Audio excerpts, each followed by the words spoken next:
Hi, my name is Alyssa, and I'm a writer for The Nocturnal. It's wonderful to meet you both. You too, hi. Thank you. Chris, considering your various experiences in the science fiction genre and Matt's experiences in the comic book world, what inspired you to develop this series, and how do you think your various perspectives have helped you work together? Well, look, I think, to me, there were two great joys of getting this job. One was the privilege of working in the Godzilla universe, and the other was just the pleasure of having met and getting to work with Matt. And we both come from this story from a place of fandom. You know, we grew up on these movies. We love these movies. We love these characters. You know, the fact that we were entrusted, you know, with the opportunity to create a TV show, the first live action TV show set in this world, is we're still pinching ourselves over that. But I think one of the reasons we've worked together so well is, although we both come from a sort of a genre background, and those are the stories we love and the stories we love to write, you know, Matt has great experience, and he can speak to that in the comic book world of, you know, thinking on a huge canvas. You know, it's anything you can imagine or draw you can do, you know, having to be able to, you know, month after month generate new story, a new issue's got to come out. And that from my side of it, I was able to bring a lot of experience working in the television realm, you know, having done seasons of hour-long episodic television, and kind of both creatively and practically, you know, what is a good workable approach to developing and writing and running a TV show. And it just really felt like we complemented each other, both, you know, in terms of our skill sets and you know, our experience. Yeah, and it's a lot more alike than similar, you know. It's how do you tell us a propulsive serial narrative that keeps people coming back for more? And the Godzilla of it all was just a bonus. Absolutely. And my last question was for you, Matt. Mm-hmm. How do you think this series offers a fresh perspective for those who are fans of the film?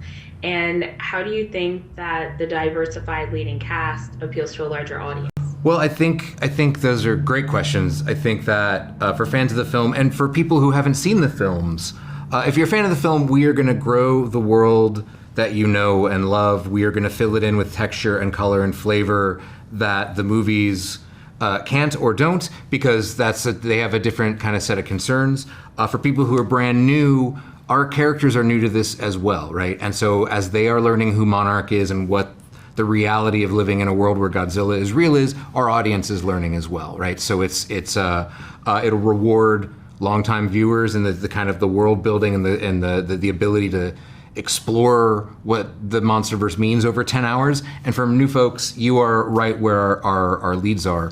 And our leads, we wanted a show that appealed to a global audience. We wanted a show that looked like the world. We wanted a diverse cast because we knew our story was going to go all over the place. Godzilla and the sort of allegory and metaphor of the Titans can, represent or about bigger concerns than just American or just Japanese concerns. These are global, universal human concerns. We wanted a cast that looked like humanity. Yeah, and then Godzilla is its cultural roots are in Japan, and it was important to us to go there and tell that story, but tell it in an authentic way.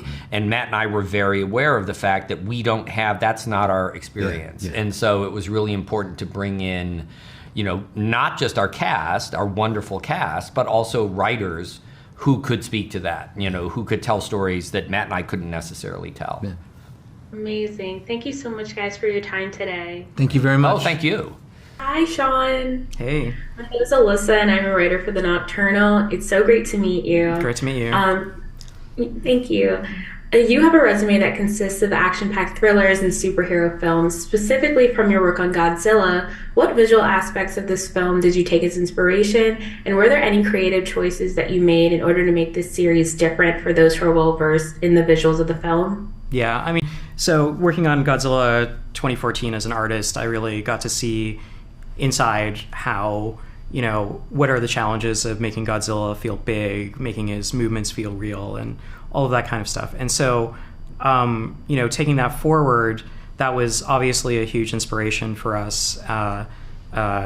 That we want it to be true and authentic to the character and its history, but also find ways to show it in different ways, and that involved like our directors looking at the scenes as they were written and being like, oh, what if there's like a shot where we go up Godzilla's dorsal fins while he's like coming out of the water, which is a shot that you can see in the trailer, so I'm not spoiling too much, hopefully, but like it's such a cool idea that our director Julian Holmes had, and being able to do that kind of stuff is great. And then another part of this is we have a whole bunch of new monsters, and how do you make those monsters feel true to the legendary universe as well as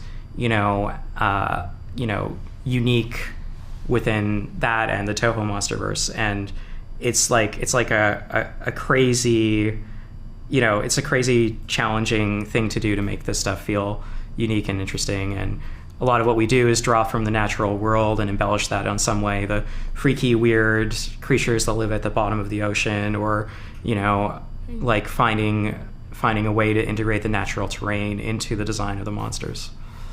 Yes, I thought everything was super cool, so that definitely came across. I also wanted to know the use of flashbacks within the show was a very powerful detail to include, considering the parallels to the Godzilla films in which the series was inspired. Visually, how do you think they complement the storylines of the previous films?